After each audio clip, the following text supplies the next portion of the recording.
So this next talk is going to be In Pursuit of Clarity and Obfuscation. This is kind of a meandering story of work that we did here at Columbia approximately over the last 3 or 4 years. So in that time, we tried a lot of things that didn't work. So I'm going to tell you, I'm going to highlight a few of the things and sort of how we started thinking about this problem and the issues that we ran into along the way. So this is joint work with Lucas Kowalczyk, Malkin, Valerio, Pastro, Mariana, Raykova, and Kevin Shi, whose dancing talents you saw featured in last night's music video. Okay, so let me start at the beginning. What is program obfuscation? This notion was theoretically introduced by Barak et al. In 2001, and it's basically the idea that you can encrypt a program in the sense that it's still going to function. You can put in inputs and you can get out the outputs, but everything else about the inner workings of the program, like what kind of intermediary variables it's using, what the values of those things along the way would be, every sort of inner detail about what order of operations it's doing that's not explicitly required or implied by the input-output structure is something that you might want to potentially hide and keep not visible to an attacker. So the way that we write programs typically is with the sort of opposite goal, if we're using best practices in software engineering, so that somebody can look at the code and sort of figure out what kind of internal choices it's making and how it's functioning from step to step. And obfuscation is very much the opposite of this, that we want to avoid extra information that's not necessary from the input-output structure to be leaked by looking at the code. So the goal is to have something more like this kind of scenario. We basically have the function as a black box. So you can put in inputs and get out outputs, but it's as if the entire rest of the process is completely walled off from you. So can you still see the timing variation in the while loop at the end of the code? Yes, of course. So this model is, like many other theoretical cryptography models, impossible. And I'm ahead of you, and I'm ready for that, because in exactly in the next slide we're going to talk about why this is impossible. But of course, if you want to define this in a way that makes sense in practice, you have to think about all those kind of side channel effects. Like you might observe how long it takes. You might observe what kind of power usage the program is running. So in the ideal version of this, of really what we would want to hide, we would think of this as a black box in that stronger sense that none of those things are leaked. So you'd have to do things like pad the timing, pad the power consumption. But all of this is a little bit silly anyway, because we know we can't get this full notion of security. So as we define different notions of security, they may be more flexible to allowing those kind of leakage. There's also the natural sort of length of program or number of bits in memory the program occupies and all that kind of stuff to worry about as well. But so we'll start with the sort of ideal model where you could at least imagine this is running, that this is going to be run on a machine in practice that you don't have physical access to. And so we'll just think about the code piece of it for now. Okay. All right, so the goal is to have something that at least from the code itself, only the input-output behavior can essentially be learned in the sense that you can run the code on different inputs and get the different outputs, but that's about all that you can do. But of course, we don't live in this kind of perfect world, and that level of obfuscation is impossible. And you can show it's impossible via a cute kind of counterexample, such as this one. So if we imagine we had 2 pieces of code, if we imagine we have 2 different programs, one of which is going to be pretty simple. It's just going to take an input x, which think of it as some long arbitrary binary string, and if that input matches some hard-coded secret value, then we're going to output some other sort of hard-coded secret value. So this is really just a point function. Everywhere else, it outputs 0. And so, so this in itself is pretty simple. But then we have another program which takes as input a specification of a program, and it just checks, does that program have the behavior of the other piece of code that we've defined on the left? So it just asks, is this the program P that outputs this hard-coded secret value, upon this hard-coded secret input. If yes, output 1. If no, output 0. And if we give someone access to these two literal pieces of code, then it's easy for them to see that the program P, if you run it on the input, that is the program on the left, you can get it to output 1. So even if they don't, let's say, understand the programming language that they're written in, so this is written in assembly code in some weird way, without any of that, they can sort of just blindly take the program on the left, plug it in as an input to the program on the right, and they're going to get that program on the right to spit out 1. So they can at least see, for instance, that the program on the right has some inputs that cause it to output 1. No matter what kind of thing we do to the code. Anything we do to the code that doesn't break the fact that it functions from inputs to outputs is going to allow this person who has these both pieces of code to at least learn that much. But in a pure obfuscation kind of scenario, if we imagine that we treated both of these programs as sort of independent black boxes, and we gave someone access to these two separate sort of query interfaces where they can just ask each individual program, what is your output on this particular input, but they can't extract any other information, and all of a sudden they may not be able to see that this program on the right has any non-trivial behavior whatsoever. Because all they have is query access to this function over here. They don't actually have a piece of code that has that behavior to feed into the other program, which is a very typical kind of counterexample that we have in computability theory. It's the sort of like program that eats itself kind of style. And it's also sort of very unsatisfying philosophically, because we're basically saying the thing you can't do without a piece of code is have a piece of code, right? That's pretty much all this is saying. That if I give you black box access to something and I don't give you code, then the thing you cannot do is produce a piece of code that has that behavior. But it nonetheless tells us a pretty strong impossibility result that the security notion of behavior as a black box is pretty unrealistic, even for some relatively simple functions. So because this program P over here, all it has to do is check the input-output behavior on a particular point. It's not super complicated. So you can't really get out of this conundrum by, let's say, only considering NC1 circuit programs or things that are pretty simple, because this actually falls within pretty low order complexity classes. Okay. So that would be the end of the talk. But we as cryptographers, we are resilient folk. We try to find ways around our problems. So historically, what happened upon realizing this was at first a phase of denial. Well, maybe, this is true in theory, but commercial products for program obfuscation, maybe they work in practice. They really don't.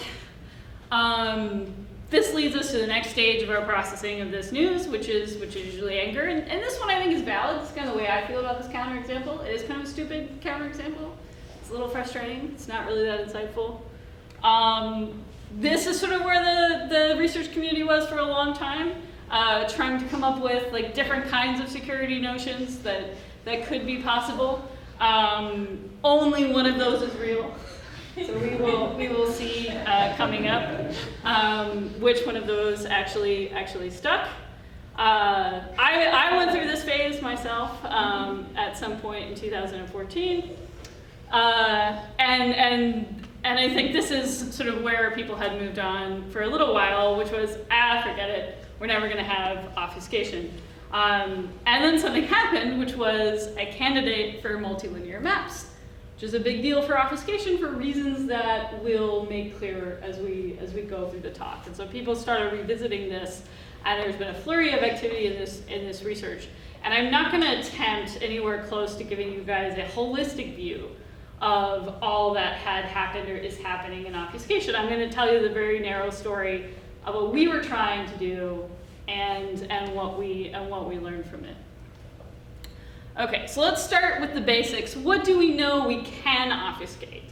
And so back to this sort of primitive example of a point function, this in of itself in the counterexample is not the problem. The fact that you could try to hide this one secret point where the program outputs 1, that was not the problem. The ability of a program to read another program was sort of what was intuitively causing the problem.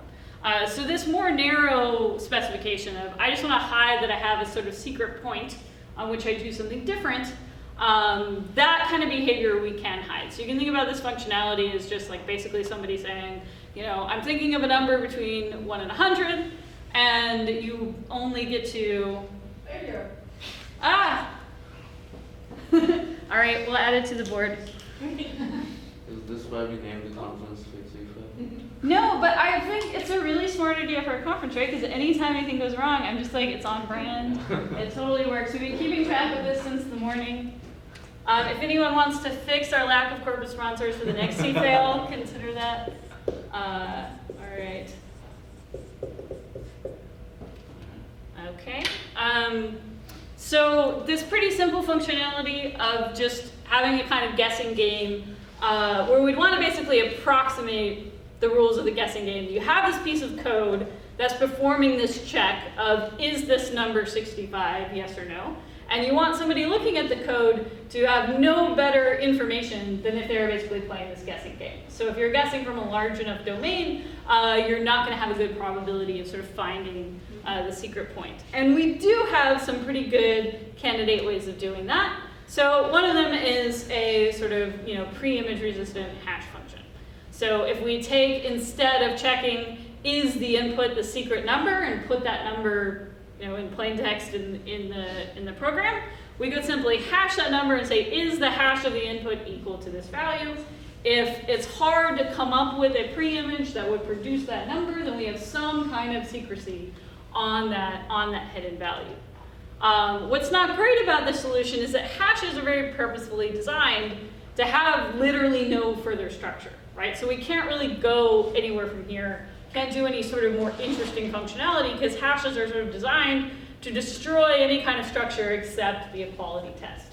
So it gives us pretty much exactly this thing, but nothing beyond that. But at least does show us that obfuscation for simple functionalities, like the point function, is a very plausible thing that fits into the framework of other cryptographic primitives that we know and love. A different way to obfuscate a point is going to be with exponentiation in groups where discrete log is hard. So if we have groups where we believe raising the group generator to a known power is an easy computation, doing the group operation is an easy computation, which is addition in the exponent. But it would be a hard computation, let's say, to find that exponent. So to find that discrete log, or to do basically anything else that's not implied by the easy computations on the left. So doing things like a quadratic function in the exponent is also hard. So if we think about this in the most generous sense of being a generic group where basically everything nonlinear is hard, then there is a pretty natural obfuscation of a point in this regime as well. We can simply put it in the exponent. So if we're given an input x, and we take our generator and we raise it to that exponent, we can check this against a hard-coded version of g to the secret point. And if the discrete log and all these other kind of computational problems are hard, then it should be hard for someone to learn S or to leak any unnecessary information about S in this kind of regime. And this gives us a little bit more hope for increased functionality beyond the hash function, because the group is designed to have some structure, right? Like it's designed to have some problems being hard, but that has a group operation, and we have a little bit more sort of room to play with in terms of what we can do to sort of add more functional structure on top of this. And so this leads us down the path of, if we had additional structure, what other kind of functions could we obfuscate? But I want to go back a moment and ask a simpler question first, which is, do we really need exponents at all? So like what the hope for extra structure in a group comes from the group operation, which is addition in the exponent, which is basically just saying we want to have some hiding properties, we want to have some additive capabilities as well, and we can ask this question but without groups, which is what happens if we just use additive structure directly, so not in an exponent at all. And you can get some form of obfuscation this way. So sort of unofficially call this a subset sum shell game. If I want to test equality against a secret point written in binary for something like this, then what I can do is for every bit position, I can create, let's say, 2 numbers, and I'm going to choose my numbers randomly up to the constraint that at exactly the encodings of those positions, so whenever the secret input has a 0, I'll use that the top of the 2 slots, and whenever it has a 1, I'll use the bottom. And I'll choose everything completely at random except for this one sort of hidden correlation that if you pick the guys that exactly correspond to the pattern and you add them up modulo some prime, so imagine this is all happening in ZP for some large prime P, and you happen to guess this correct pattern and you add them all up, that you'll get 0. Right? If everything's random, if you do any other kind of subset sum, then chances are you're not going to get 0. So if you're just staring at these 2 n numbers, and n is quite large, then, let's say n is something like 500 or 1,000, then there's a very small chance that you would guess this pattern precisely, right? That it would be 1 over 2 to the n. And it's not clear how you would detect the location or the existence of this kind of hidden correlation of things that sum to 0. And this is a slight variant of the usual presentation of the subset sum problem, which is usually presented as just there's a bunch of numbers and there's a hidden subset sum. The only variation I've done here is sort of organize them into pairs. Okay, which is a slight change, but probably not, a big deal in terms of its security. So we can get a point function obfuscation from, or at least a candidate point function obfuscation from additive structure without using sort of discrete log and groups sort of at all. But this does sort of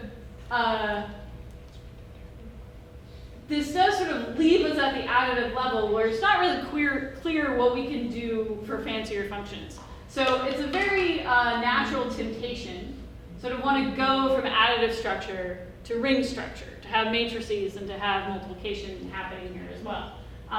Which leads us to something called the matrix branching program, which is going to have a similar structure to how we evaluate it. We're going to have sort of 2 matrices for each input bit, and when the input bit is 0, we'll take the top matrix in the pair. When the input bit is 1, we'll take the bottom matrix of the pair. And to evaluate the function on any given input, we'll select the correct sequence of matrices that correspond to that input, and we'll take the matrix product and we'll check some criterion or not. So we used to be checking if the sum was 0. Here we're simply going to check if the product of the matrices is the identity matrix or not. And we'll design our set of matrices such that for the inputs where we want to output 1, we'll arrange it so that these matrix products become the identity. And for the inputs where we don't want to output 1, we'll arrange it so that our matrix products don't become the identity. And it was shown by Barrington's theorem that you can actually get a very, very rich set of functions efficiently in this kind of program language. It's a very weird program language. Probably if we started teaching it to freshmen here at Columbia, they would hate it and they would refuse to code in it. But it does have pretty rich functionality. You can get polynomial-sized programs for any NC1 circuits for the complexity theorists in the audience. For the non-complexity theorists in the audience, let's just go with it's annoying, but it's interesting. You can get a lot of good stuff. But it's very core here that we have the multiplication ability of the matrices and not just addition, that we have a ring structure instead of a group structure in order to get that rich functionality. And we also already knew of a little bit of a hiding property that we could have in this kind of regime. So this was work by Joe Killian, that if you add some additional randomness, which is not going to affect the ultimate products, right? Because the only thing the functionality cared about was if I took that matrix product consistently across and I looked at was it the identity or not. So if I put little extra random, let's say these square matrices, so they have inverses, and as sort of little bookends around each one of these objects, and now, so I have R1 inverse that's going to get multiplied by R1, and I have R2 inverse is going to be multiplied by R2. So if I do my computation the way I'm supposed to do it, all these things are just going to cancel out, and I'm still going to get the answer I was supposed to get. So they don't change the output of the program, but they do change the exact values of the matrices. So it's already showing us something potentially be powerful for obfuscation, because now I'm sort of sampling my matrices from a set of possible matrices that represent the same program. And that additional randomness of my sampling could have some hiding properties. And in fact, we know it does have some hiding properties in the sense that if I only got to see one of the matrices per slot, then the distribution would be random up to the product. So it would leak no information other than the value of that product if I only showed you sort of one matrix per slot. But of course, that would be a very limited program functionality. It would be a program you could run on exactly one particular input, which that's not very hard to obfuscate. You could just hard code the output, and that would also be a legitimate obfuscation of that program. So in and of itself, this is not super interesting, but it does tell us that we can add some randomness to programs in this style with some hiding properties. And now we just need, it's just a small gap between hiding one input to hiding all inputs, right? It should be easy. Okay. So here's a simple test case. I'm going to try to hide two inputs. So a basic, what we'll call wildcard function, is we have an input x, and we're going to check it against an equality pattern. But basically, the equality pattern is going to be agnostic in one position. So we're going to ask, does x have the form 0, something, 0, 0, where now that asterisk position is allowed to be either a 0 or 1, so we don't care. So we've changed the support of our function to being 1 point, to being these 2 points that have a lot in common, that are just varying, they're just disagreeing in one position. And a matrix branching program for this kind of function, if we think about what this should look like, so we have this kind of input bit that corresponds to this wildcard, and we want the function to give us that same matrix product regardless of whether we use A in the 2, 1 position or A in the 2, 0 position, which basically for invertible matrices means they've got to be the same. If the matrix product shouldn't care about the value of that matrix, then the matrices need to be the same. Well, if I give you a bunch of matrices and 2 of them are the same, and I ask you where's the wildcard, we're going to reveal the location of the wildcard, right? So a true obfuscation would hide the position of the wildcard. This is an unwanted information leak. And we can naturally ask the question, does the randomization trick help? And it doesn't, because it also is by design supposed to cancel out and not change the correctness, so it has to do the same thing on these 2 matrices, right? Because it has to not care which of these 2 matrices you use, because using either one is a valid way of computing the program. Okay, so this randomization trick doesn't get us out of that problem. Equality is still going to hold. So an attempted fix that we started going down the path of seeing how could we add more randomization is by adding some extra dimensions where you can do some extra stuff that maybe doesn't cancel out until the end. It doesn't cancel out in this sort of immediate sense. So we started putting your matrices as blocks here in the sort of lower right corner. We started adding some random diagonals in the upper left.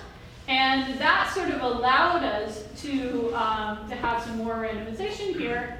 And so that these matrices that were the same, they're the same still in these lower right quadrants, but now their diagonal randomizers are different.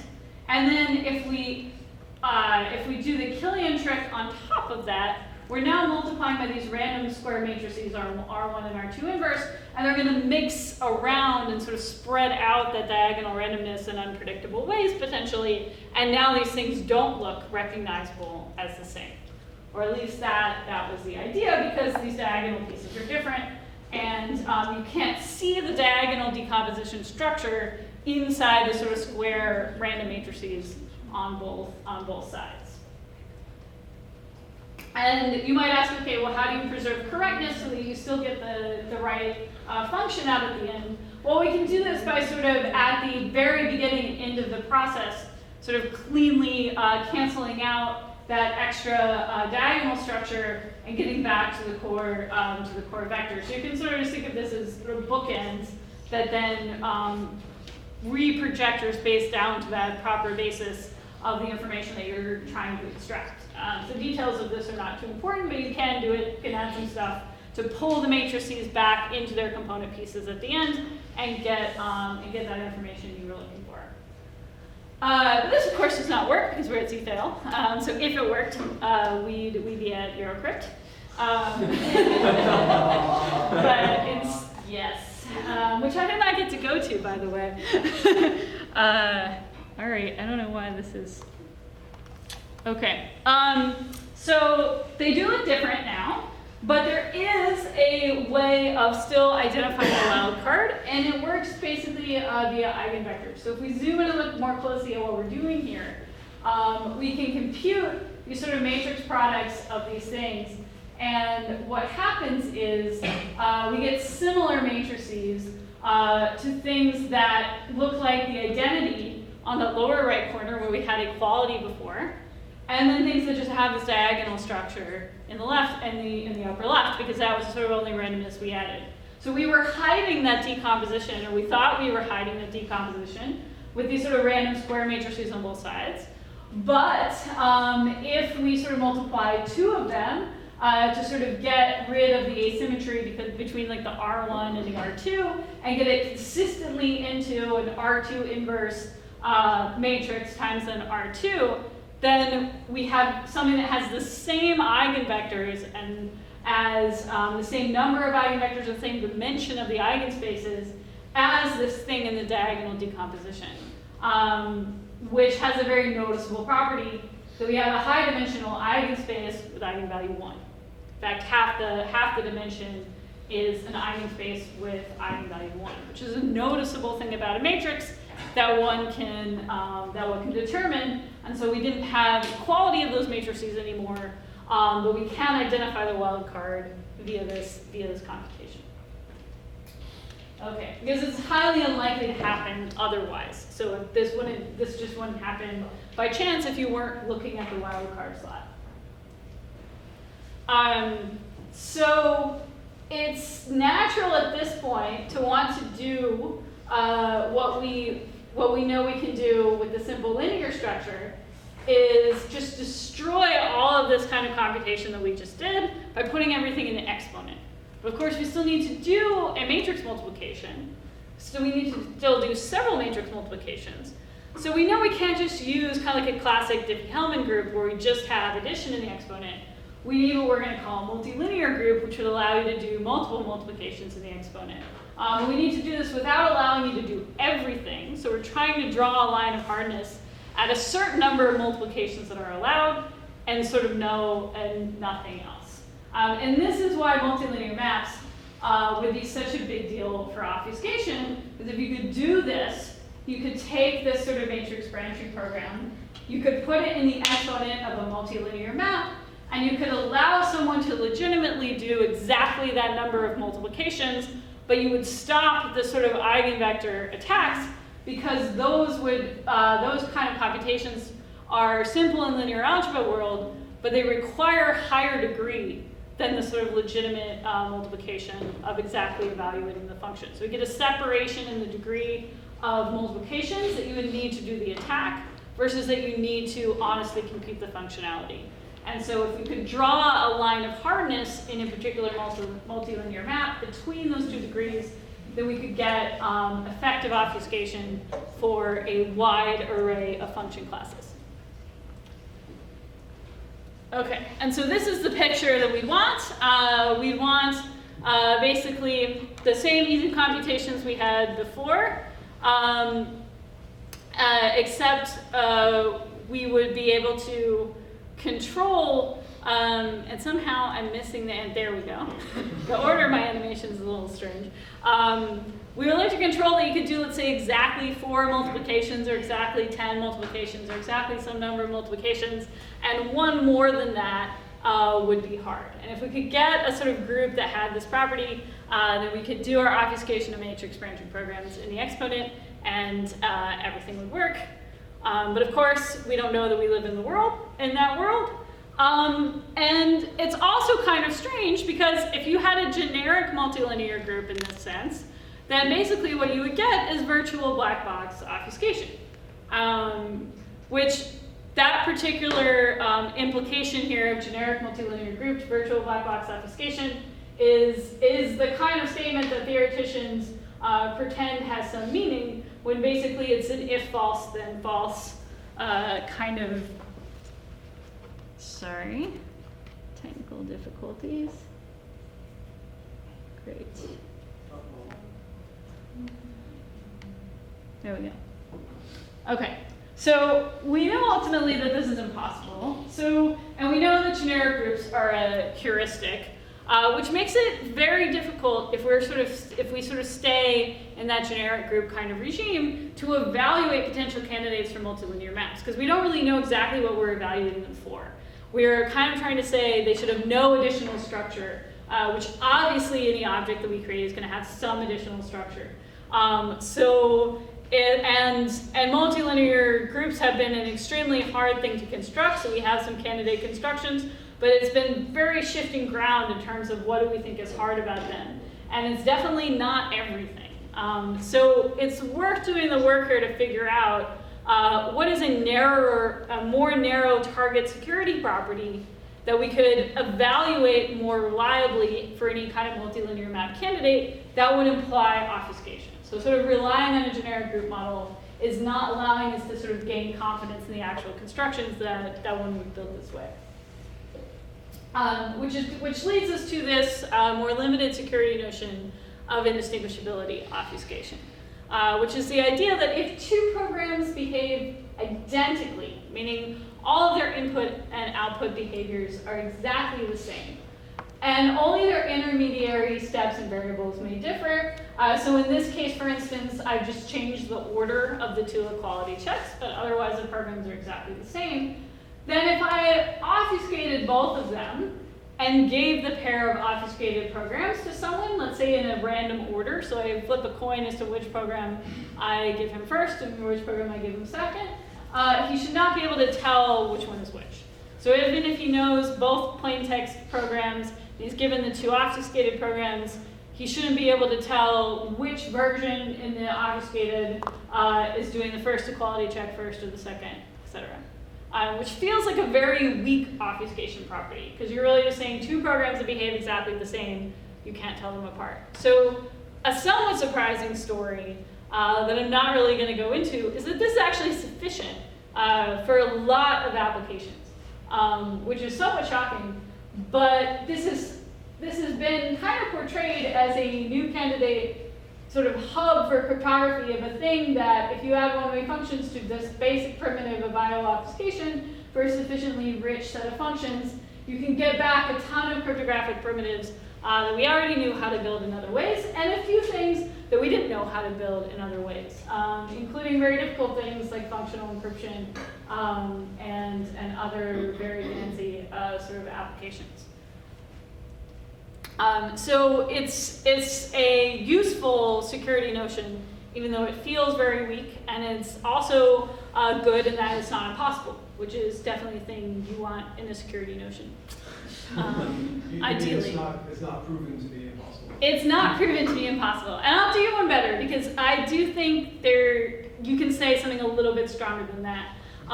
Because what we proved in prior work was that if a somewhat natural subgroup decision hardness framework exists in a multilinear group anywhere, that implies IO obfuscation.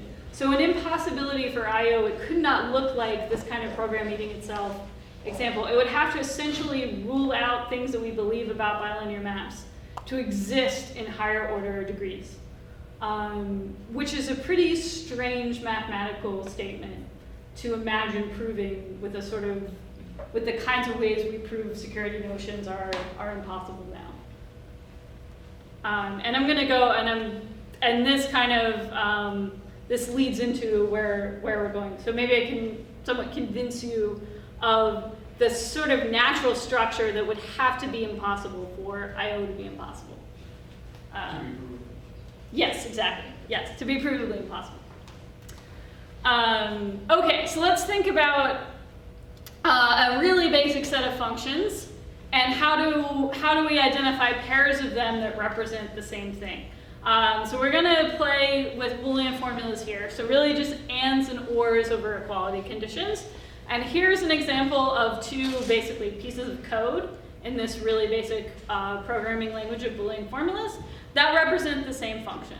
And how do we know they represent the same function? Well, they're basically the same code, except we've added one equality condition here to one of the clauses, and this naturally reduces the support of the second clause, but that lost support is covered by the first clause anyway. So you have an OR structure across the top layer of this, and it says it doesn't matter whether you're satisfied by the left piece or the right piece. And so we made the right criterion more restrictive, but we did so in a way that the things we lost were already covered by the clause on the left, so the support ultimately stays the same. Okay? And we can generalize this kind of thing more abstractly and say if we have clauses that sort of cover each other in this way, we can make this kind of change and we can get a understanding of a set of pairs of programs that are going to represent the same function. And this is the kinds of things we might want to hide the difference between them with indistinguishability obfuscation. And if we could build multilinear groups with subgroups in a certain way, then we can do this. So this is kind of the dream scenario. Suppose you have a group where you can do n multiplications. N here is going to be 3. And imagine that you could have different subgroups sort of operating in parallel that would be orthogonal under the multilinear map. So they only interact within themselves. So green only interacts with green, red only interacts with red, blue only interacts with blue, etc. And everything is going to be just either random or the identity, which in the exponent is 0. And basically you're going to multiply the exponents, and if you have a 0 anywhere in the green, you get a 0 in the output. And if you have random all the way through, you get random in the output. And so, but all these subgroups are tied together in such a way that you can't see this decomposition. You only see is the final output 0 or not. So you can see whether each sort of row is all empty or not all empty. But you can't, for instance, see that it's got a red piece and a blue piece, etc. So we know this kind of structure, and we believe this kind of structure exists in bilinear maps, where we have specific candidates for the structure. We only had 2 multiplications. We have 3 multiplications. We immediately already get to a world where we don't know that this exists. But it's a mathematically consistent and coherent thing to imagine. And so if you have this kind of thing, with this kind of hardness guarantee that just you can't sort of pull these sort of colors apart, then you can get I/O for these Boolean formulas using these kind of subgroups. And so to see how this works, the number of clauses in your Boolean formula is going to be the number of subgroups. The max number of equality conditions per clause is going to be the degree of multilinearity you need. So to do something like the running example that we have here, you're going to need 2 subgroups and you're going to need a trilinear group. And to see how you would enforce a sort of clause in a particular subgroup, you would basically put these sort of zeros in the exponent, which is the sort of empty boxes, in the places that don't satisfy the clause, so that you'll only get a sort of green color surviving the multiplication process if you satisfy the clause. So you're basically hard-coding the equality conditions into the sort of organization of whether you have a component in the subgroup that's random or a component in the subgroup that's trivial. And you can do this, and you can get so that an end result here is the identity element if and only if a clause is unsatisfied. And now that you have 2 subgroups, you can encode sort of 2 clauses. And somewhat intuitively, if you can't pull the subgroups apart, if you can't really see what's green versus red, where you can just see if it's got something there versus nothing there in a holistic sense, then that sort of means that you can't really see which clause is being satisfied. So it maps pretty directly onto the intuition that you don't really know which underlying equality conditions are being met. You're just seeing that end result of ultimately at least one clause is satisfied. That's sort of sort of immediate translation of only knowing that some subgroup survives, but not sort of knowing how it decomposes more specifically into the color. So we'll get something that has the end result being the identity element if and only if the formula is unsatisfied. And the difference now between our two versions of the Boolean formula is basically a portrait of what a subgroup decision problem looks like. That you're given a bunch of combinations, a bunch of different combinations of colors, and then you can't tell whether it's encoded one way versus another way. And the only kind of hardness assumption you need here is that if you're not given a specific element that would sort of distinguish between the colors by its behavior in the multiplication, that this sort of looks, that these two versions look identical, which is a kind of subgroup decision assumption that we typically make in bilinear maps. We're just making it here at a higher degree of multiplication in the exponent. So basically what this means is to prove IO impossible in a generic sense, you have to prove that groups with subgroup decision assumptions at higher degrees of multilinearity don't exist. Which feels like a much different problem than sort of the self-feeding code kind of example. Is an answer to your question? Somewhat? It's the best we got. I'd love to do better, but that's at this point our best understanding of it. Any other questions about this before I move on? Okay, so this is kind of the intuition of why multilinear maps are not only so powerful for obfuscation, but that we can base obfuscation, a satisfying security guarantee for obfuscation, on a sort of reasonable and narrow security property of multilinear maps. So I'm not asking for the generic group here. I'm asking for a very specific kind of hardness, that I can't distinguish these two styles of group encodings if the subgroup structure sort of doesn't trivially imply that I can pull them apart. Unfortunately, we have no candidates for general multilinear maps where we have good confidence that these problems are hard. So this certainly doesn't solve the problem of giving us a good construction of obfuscation that we have confidence in. We do, however, have bilinear maps where we think subgroup problems are hard. Bilinear maps feel better than linear groups, at least, right? Like we get something, we get to multiply two things.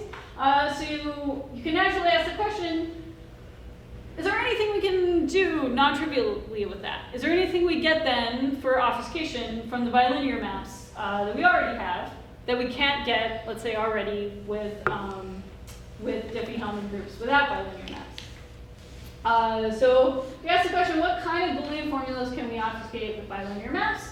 Well, remember in the way that I set this up, at least, the number of clauses was the number of subgroups. That's kind of unconstrained. There's no sort of natural limitation on the number of subgroups we can hope to have. But the max number of equality conditions per clause was the degree of multilinearity we needed. So at least if we want to use that same kind of decomposition, it's adversarial slides. Just have to threaten it from afar. Okay, so at least if we want to use exactly the same kind of setup, we can only have 2 equality conditions max per clause.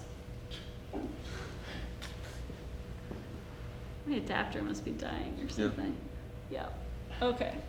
So we can obfuscate functions that look like this, that have 2 equality conditions per clause. We can have as many clauses as we like, as many variables as we like. And we can do our subgroup thing in bilinear maps where it seems to make sense and where we have good candidates. And the natural question is that interesting? Of course, since we're at CFAIL, the answer is no.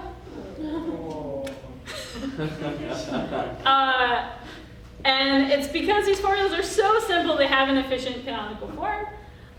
which was worked out by Valerio with a slight mistake that he covered up with beer coasters in the picture when he sent it to us. So I'm not going to go through the proof of this with you, but these things did turn out to be sort of easy to put into an efficient canonical form, which is kind of back to the idea of like you can obfuscate a function on a single point by just sort of hard coding the answer and sort of take in a Boolean formula in an arbitrary form, put it into the canonical form, hard code the canonical form, and that counts as an indistinguishability obfuscation. So of course, as these things get to have more equality conditions per clause, as they get to, say, polynomial number of equality conditions per clause, this sort of canonical form trick stops working, or at least we don't know an efficient canonical form. If we did, we would be solving circuit SAT. So this kind of triviality doesn't extend to a super constant number of quality conditions, but neither, of course, do our methods for trying to build subgroup decision hardness, at least at this point. So where does that leave us? At this point, we sort of went back to the drawing board and said, okay, fine, let's forget everything we know about multilinearity. It might not exist. We've got to leave it on the table. We've got to try to do something else. So we went back to the sort of linear basics where we knew we were on solid ground, and went back to our sort of equality test where we had this sort of hidden subgroup linear structure, and said, okay, how could we get beyond this without multilinearity? So without giving into that temptation of doing the matrices and all these things, what else could we plausibly do? And our first attempt of doing this kind of, let's say, wildcard example, which is sort of the next thing you would try to obfuscate after a point function, was to say, all right, in the same sense of sort of doing the matrix branching program by making the matrices equal, we could also just try to make the values equal in the subset sum, but then of course we had the same problem that you can see where the wildcards are. But a somewhat more interesting idea here occurred to us, which is that instead of just simply adding things, we are constraining ourselves to linear functions. We don't have to just keep everything added with a coefficient of 1. We can use, let's say, something like polynomial interpolation. We do a slightly more interesting linear function and choose a random degree n minus 1 polynomial that's going to have sort of this correlation embedded in it. And if we give different evaluation points of the polynomial, now these things can function similarly in a correct interpolation, but they don't have to be literally equal, because they're going to be multiplied by different coefficients based on whether you know you're using what might be the evaluation of the function at 5 versus you know you're using what might be the evaluation of the function at 6. So we get ourselves out of this equality trap without leaving the space of sort of linear functions, by just, instead of making the evaluation process entirely symmetric to always just blindly adding, making it do a slight amount of more work and saying, all right, if you're using the top thing, you have to interpolate as if it's this point, versus if you're using the bottom thing, you have to interpolate as if it's that point.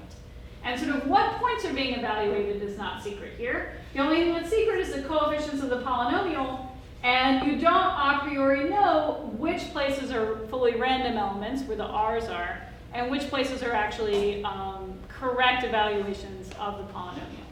And the hope is that this could potentially hide the wildcard.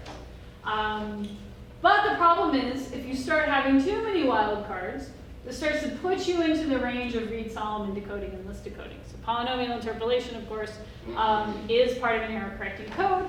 And if there's only so many random points here, you can sort of overcome the fact that there's random points, and you can figure out the polynomial, and then you can identify the pattern in all the wildcard slots.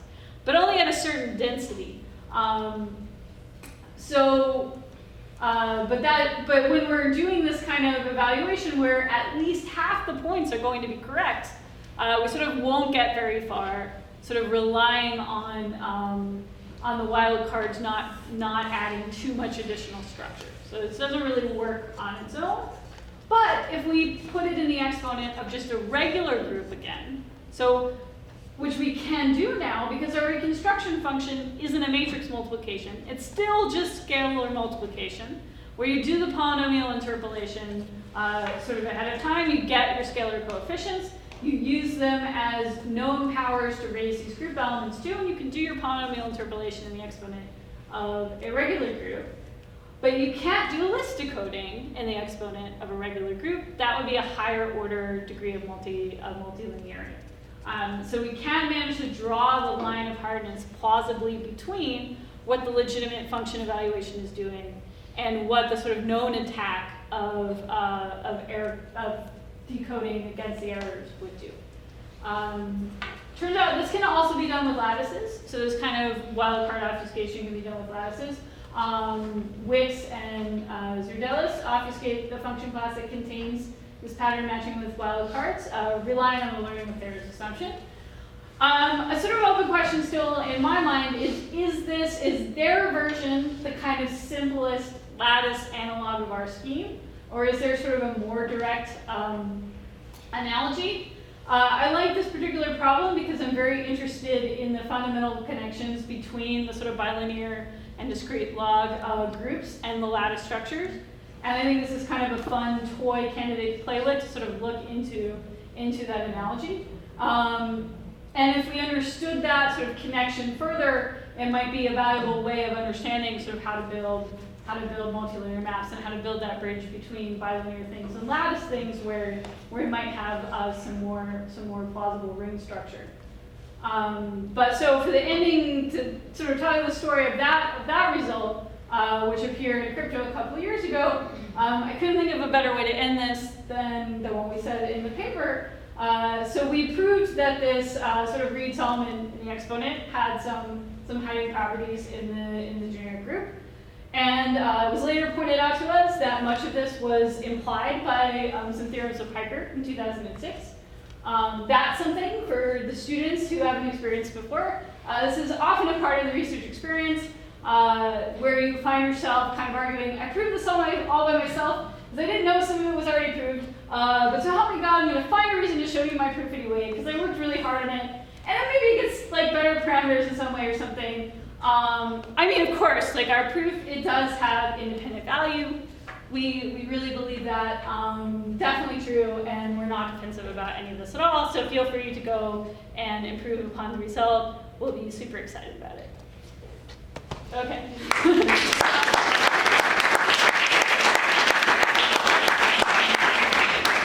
All right, questions?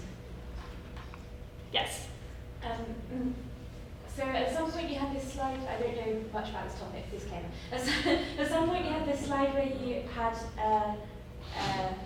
multilinear corresponding to something and subgroups corresponding to something. Mm-hmm. And that sounds like a slide.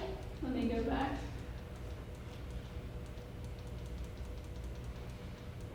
sorry. That is all right. Maybe someone over here?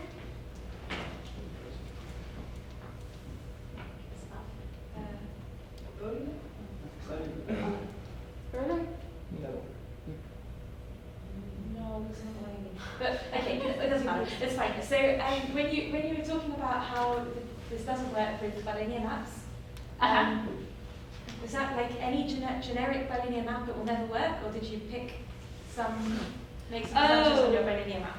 Yeah. No. What I mean is that if you hold to this way of using the bilinearity, that the multiplication, the one-time multiplication in the exponent corresponds to getting you two equality conditions into your clauses instead of just one. So that, as a function class, is trivial to obfuscate. Right. So you're not going to fix it by having a different kind of bilinear map. You would need to fix it by having a different way of using multilinearity to do obfuscation. Okay, so if you had like lots and lots of subgroups, that wouldn't help either. Unfortunately, no. Like, because that's the sort of free parameter here. It only needs to be like polynomial. And we don't know how to do any kind of trade-off of the linearity versus the subgroups. It's like the subgroups is a kind of impotent parameter. Like Okay. we can amp it up to whatever we want, but it doesn't get you out. It's just basically, so if you're looking at these kind of formulas, the subgroups is like how many variables you can have and how many clauses you can have. But fundamentally, if the clauses are individually sized 2, we can't get beyond efficient canonical forms. Which is interesting, which is really like amusing, right? How that maps up with like 3-sat being the level at which things get interesting. All right. Yeah. As you mentioned at the beginning of the paper, there is idea that you might do public key cryptography by using symmetric key building blocks, but just obfuscating the encryption operation. Right. So this whole field that came out of it, known as white box cryptography, where you're having something that you know is AES with a certain key, but you're not supposed to get this key out of it. I'm wondering, it's a bit of an open-ended question, is this a difficult or more easy problem, so white box cryptography compared to indistinguishability obfuscation? I think indistinguishability obfuscation for interesting function classes maps on top of things that you could, so like if I were trying to obfuscate private key, I basically need to obfuscate a PRF key, right? Like I need to be able to use a PRF key without leaking the key. And that's very close to the way people weaponize indistinguishability obfuscation. That it becomes interesting if you could apply it to a function class that includes a PRF. So I think they're very similar problems. Like I think they're at a similar order of hardness and complexity. That basically they're both going after a PRF. Because that's kind of like if you can't get a PRF, we don't really know how to use indistinguishability obfuscation to do anything interesting if it can't cover at least sort of a PRF. And I would say probably the same for the kind of white box constructions too. Like they both have a kind of minimal unit of non-triviality that's pretty analogous. Okay. Yeah. It seemed like in the attack that you were talking about with the eigenspace calculation, somehow you were seeing through the non-conductivity of the matrices and getting at the matrix, basically diagonalized. Right. It also seems like the obfuscation constructions you're talking about at the end, or I imagine all the V versions, don't need matrices running around. Are there other constructions that people currently believe in that are still using the Barrington kind of approach, and people feel like the matrices are actually helping? Is it still an open question? I think it's still an open question, but I haven't been following the specific cryptanalysis on the multilinear map candidates, so I'm not sure to what extent that's been entirely killed or not. But I think it was still kind of a live area of study.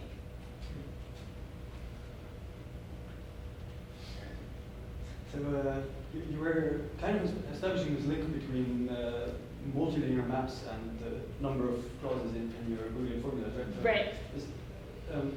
And you also said at some point that you don't really see a fundamental reason why this should generalize to more than 2 linear maps. Right. But maybe is this a big indication that higher degree multilinear maps are possible? Because that's all, like the jump from, in complexity from 2 to 3 is quite significant in SAT, right? So maybe this is sort of a... But just, I guess so, I come to cryptography from being a mathematician to being like a harmonic analyst and sort of combinatorist first. And it just feels like a weird thing to be impossible, because like, we know multilinear maps are possible. Like, we know they exist. So you have to take that and map it onto hardness in a usable way to make sense of that question, right? And so this is really a question about not multilinearity per se, but what makes subgroup structure inside bilinear maps hard versus what could make subgroup structure inside multilinear maps hard. And I don't see a kind of structural intuition that would map up with a 2 versus 3 kind of phenomenon in my mind, but But I mean, we can easily, I guess, construct multilinear maps where all sorts of problems are hard, right? But then it's also hard to give the map. Exactly. So Yeah. it's So also- it's finding that. Yeah, finding So that I feel like exact. there's some relation there based on what you said. Yeah, but I think it's an entirely mathematically consistent theory to draw a line of hardness between subgroup decision and the legitimate like X number of multiplications in the exponent. So to sort of rule that out comprehensively is a different style of impossibility result than I've ever seen us accomplish as a community. And it would be super interesting and that would be really cool. But I don't see a path towards it that I see as likely at the moment. Next to maybe. No, I mean that. I guess that would be an interesting candidate for a CFAIL result. I guess it's more saying that all the rest of the papers failed, like, that all of the IO papers have failed. But yeah, no, I think it's a very difficult result. I think it's a super interesting result for mathematicians to think about though. Sort of more generally, like we're doing a lot of research as a community. They're like this assumption in bilinear groups would imply this, or this thing in multilinear groups would imply this. Whereas probably the set of cryptographic primitives and efficiencies that you can generate is describable by some algebraic variety kind of statement. It's like we should have a better understanding of, you know, like the minimum amount of multilinearity that you would need to accomplish a certain thing. And so one of the talks tomorrow is going to be about our utter failure to prove something along those lines, so stay tuned for that. But I think there's a lot of overarching mathematical structure that we should eventually build to tell us better ways of separating here hardness from non-hardness. But we're very far away from knowing how to do that. All right, I will stop and we have a coffee break, and then the next talk will start at 3.